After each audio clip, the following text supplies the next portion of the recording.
Hey guys, this is Damien from Dame Tech and I'm back with another video. Quick reminder, before I talk about my experience with iOS 16 beta, just wanted to remind you all I will be doing an iPhone 12 Pro giveaway once we hit 10,000 subscribers. So definitely stay tuned to this channel to participate in that giveaway. Now, let's talk about iOS 16.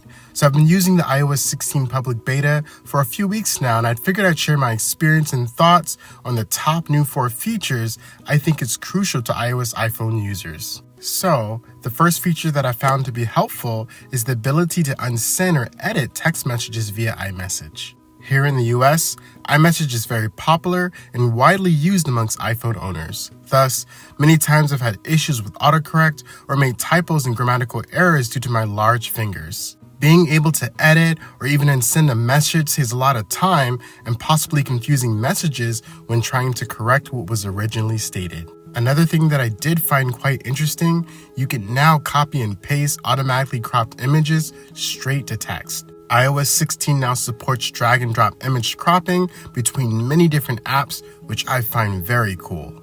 Now, for the second feature, I really enjoy the new customizable lock screen. To be brief, you can overlap images of people over the time displayed. You can also customize the font, color, and background. You can also add widgets to access information without having to fully unlock your device. There's even animated lock screens.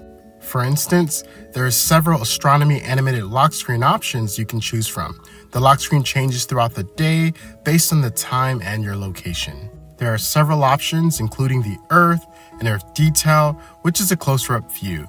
You can also select the moon, moon detail, or even the solar system. The astronomy lock screen is basically identical to the astronomy watch face in Watch iOS 9. Furthermore, just like astronomy, there's also a weather option.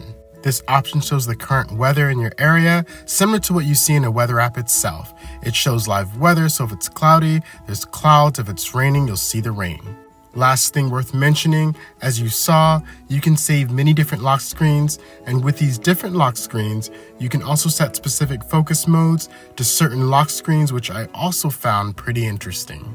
Now, this brings me to the third feature that I really liked, having subtle notifications and live activities on the lock screen. Because of the new lock screen design with widgets, notifications now come from the bottom of the display rather than the top.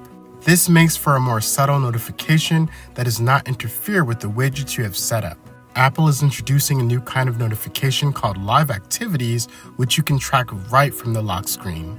With Live Activities, you can do things like track the progress of a food delivery, Uber ride, and even a sports game. Live Activities show up at the bottom of the display, and you can keep an eye on the progress of whatever you're tracking without unlocking your iPhone. Now moving on to the fourth feature, iOS 16 now allows your device to pair perfectly with Nintendo Switch controllers. iOS 16 even allows you to customize the controls in the Bluetooth settings. You can pair the Joy-Cons as one controller or separately. You can even dynamically switch between using the Joy-Cons as a single controller or 2 separate controllers by pressing and holding the screenshot and home button. As you can see, this Joy-Con works and is compatible with many games. Another thing worth mentioning, iOS 16 is also compatible with the Nintendo Switch Pro controller, which is a more traditional looking game controller. In conclusion, these 4 features are simply new changes that stood out the most for me during the time I spent with iOS 16 beta. However, there's also many other new features and app improvements also available in iOS 16. For instance, Apple has also finally added haptic feedback to the keyboard, which I found to be the best out of all the flagship devices I've tested this year. Let me know in the comments, for those who are currently using iOS 16 beta, which features you've enjoyed thus far. With that being said, thanks for watching, and see you all next time.